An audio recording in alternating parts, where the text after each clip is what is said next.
கிறிஸ்துக்கள் அன்பான காலைக்கத்து நிகழ்ச்சி நேரிலே மீண்டும் ஒரு விசை கூட இயேசுவின் இனிதான நாமத்துல உங்களோடு கூட இணைவதில் மகிழ்ச்சி அடைகிறேன். இந்த காலைக்கத்து நிகழ்ச்சி ஒவ்வொரு நாளும் நமக்கு ஒரு பெரிய ஒரு ஆசீர்வாதமாக இருக்கிறது. விசேஷமாக நான் அதை ரொம்ப உணர்றேன். எனக்கு அது ரொம்ப ஆசீர்வாதமா இருக்கிறது. இந்த நாள்ல நமக்கு வருகிற வாக்குத்தத்தம் எங்க இருந்து அப்படின்னு சொன்னா, சங்கீதம் 77வது அதிகாரம் 20வது வசனம். மோசே ஆரோன் என்பவர்களின் கையால் உமது ஜனங்களை ஒரு ஆட்டு மந்தையை போல வழி நடத்தினீர் அப்படின்னு சொல்லி சொல்லப்பட்டிருச்சு. ஜனங்களை எப்படி ஆட்டு மந்தையை போல. ஏன் அப்படின்னு சொன்னா, ஆடுகளை அப்படியே மொத்தமா வச்சு ஒரு வளர்க்குறதோ அல்லது அவங்கள ஒரு இடத்துக்கு கூட்டு போறது இல்லை திருப்பி வீட்டுக்கு அழைச்சிட்டு வர்றதுலாம் ரொம்ப ஈஸியான ஜாப் கிடையாது. ஏன்னு சொன்னா, ஒரு மனுஷன் என்ன செஞ்சேன்னா, இதை எப்படியாச்சும் நம்ம ஒரு நாயை வச்சு பாதுகாக்கணும் அப்படின்னு சொல்லி ஒரு நாயை பயிற்சி வித்தாராம். பாட்டர் கோலி அப்படின்ற ஒரு அந்த வகையான நாயை என்ன செஞ்சேன்னா, அவங்க வீட்டுல நிறைய ஆடுகள் இருந்துச்சு. அதை பாதுகாக்கிறதுக்கு. ஏன்னு சொன்னா, உங்களுக்கு தெரியும், ஆடுகள் ரொம்ப சாஃப்டானது, ரொம்ப தைரியம் கிடையாது. விசேஷமா என்னன்னா, எதிர்த்து தாக்க தெரியாது. அப்ப என்ன செய்யும்னு சொன்னா, விலங்குகள்லாம் அதை அட்டாக் பண்ணும்போது என்ன செஞ்சிடும், சீக்கிரமா அடிபட்டுரும் அல்லது மரித்து போயிடும். சரி, அவங்கள பாதுகாக்கணும் அப்படின்னு சொல்லி என்ன செய்யறாங்க அப்படின்னு சொன்னா, ஒரு நாய் வளர்த்து அந்த நாய் என்ன செய்யுமா, எப்பவுமே அந்த ஆட்டு மந்தை இருக்குல்ல, அதை சுத்தி சுத்தி வரும். அதை மீறி எந்த விலங்குகளும் போகாது. என்ன சொன்னா, இந்த நாய் அவ்வளோ பெரிய திறமைசாலி. அது மட்டும் ஃபைட்டர், நல்லா சண்டை போடும். அதனால என்ன செஞ்சாங்க சொன்னா, அதை வச்சு என்ன செய்ய பயிற்சி கொடுத்தாங்களாம். தாவீது சொல்றாரு, மோசே ஆரோனு நீங்க எப்படி செஞ்சீங்க, வனாந்தரத்துல இஸ்ரேல் மக்களை எப்படி நடத்துனாங்களாம், ஆட்டு மந்தையை போல. ஆண்டவர் எவ்வளவு ஒரு பாதுகாப்பா அவங்கள வச்சிருக்கிறாரு பாருங்க.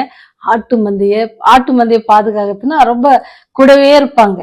ஓனர் என்ன செய்வாங்க, அதுல அதை மேய்க்கிறவர்கள் என்ன செய்வாங்க, கூடவே இருப்பாங்க, பார்த்துக்கிட்டே இருப்பாங்க.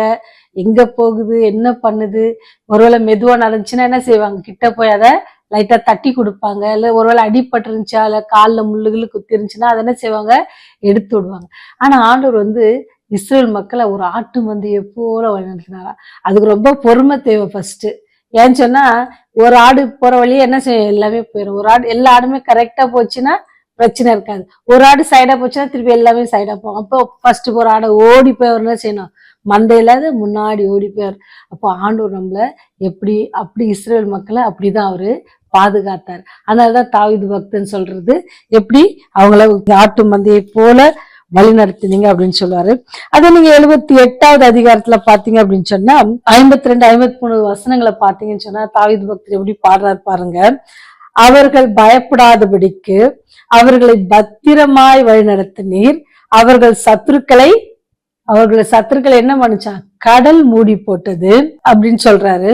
அது மட்டும் இல்ல, தம்முடைய ஜனங்களை ஆடுகளை போல புறப்பட பண்ணி அவர்களை வனாந்திரத்திலே மந்தையை போல் கூட்டி கொண்டு போனீர். அவர் சொல்றது பாத்தீங்கன்னு சொன்னா, எவ்வளவு உண்மையான காரியங்களை ஆண்டவர் செஞ்சிருக்காங்க. எப்படி பயப்படாதபடிக்கு அவங்களை எப்படி கூட்டு போனாரு, பத்திரமாய் கூட்டு வந்தார். நினைச்சு பாருங்க, 2024 தொடங்கும் பொழுது நம்முடைய எண்ணங்கள்லாம் எப்படி இருந்துச்சு, நம்முடைய காரியங்கள்லாம் எப்படி இருந்துச்சுன்னு யோசித்து பாருங்க. ரொம்ப டிஃப்ரெண்டா இருந்துச்சுல. ஆரம்பிக்கும் போது கொஞ்சம் சந்தோஷமா இருந்துச்சு.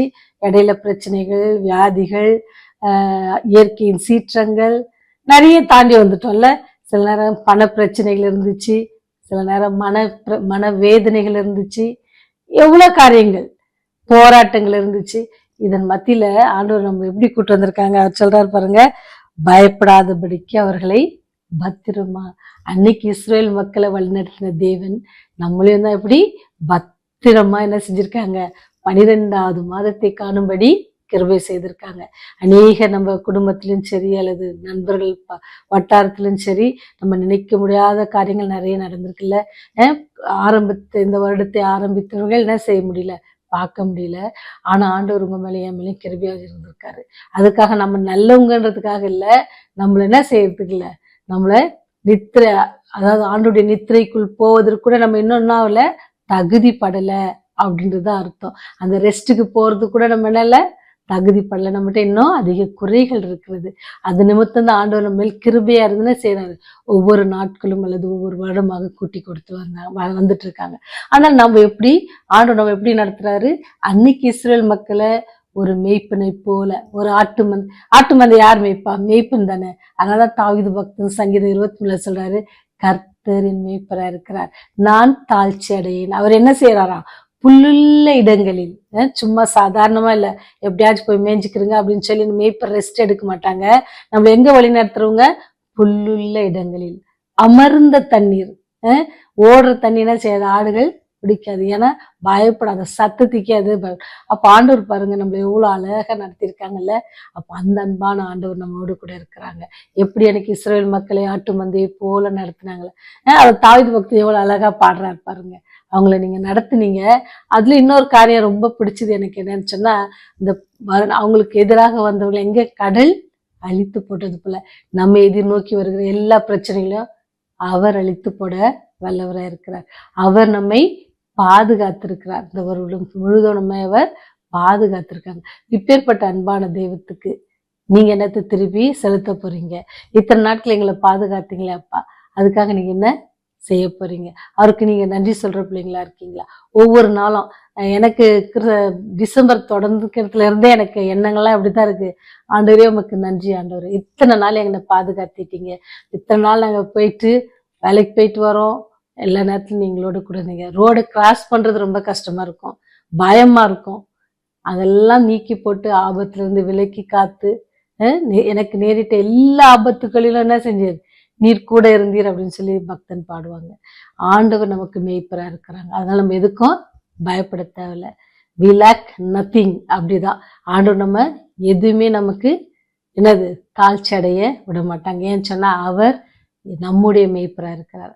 அப்ப நீங்க ஒருத்தரும் சொல்லுங்க, கர்த்தர் என் மேய்ப்பரா இருக்கிறார், நான் தாழ்ச்சி அடையேன்.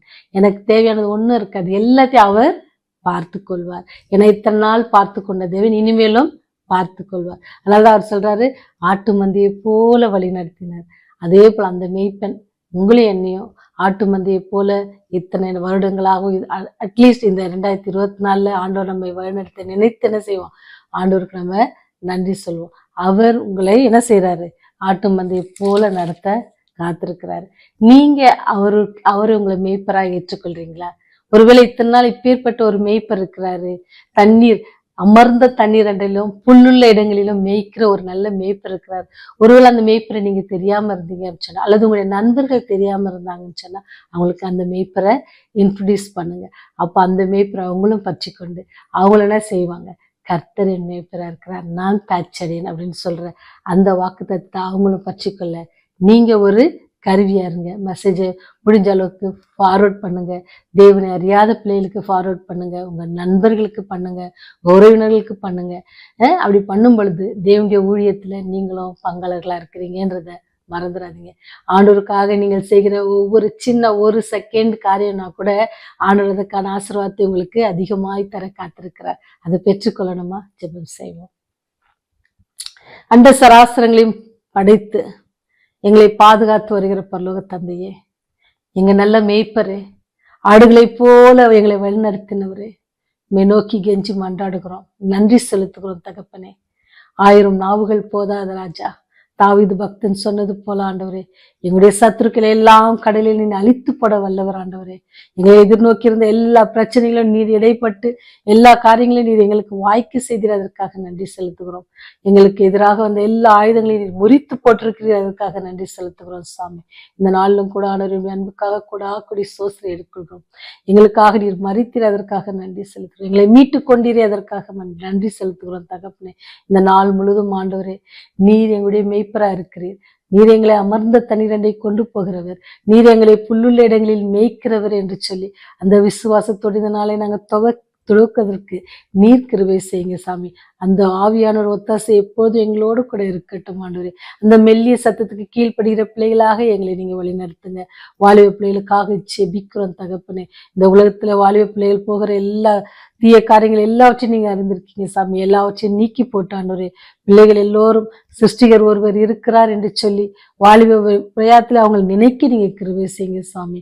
இந்த வாலிப வயதுல உண்மை நினைக்கவும் சிருஷ்டிகரை நினைத்து ஆண்டவரே, உமக்கு பயந்த ஜீவிக்க உதவி செய்யுங்க. அந்த பிள்ளைகளை வழிநடத்துற பெற்றோர்களுக்காக ஜெபிக்கிறோம். அவளுக்கும் பரலோகத்தின் ஞானத்தை கட்டளையிடுங்க, வழிநடத்துங்க, பாதுகாத்துக் கொள்ளுங்க. இயேசுவின் வழியா ஜெபிக்கிறோம் ஜீவனுள்ள நல்ல தகப்பனே. ஆமென், ஆமென்.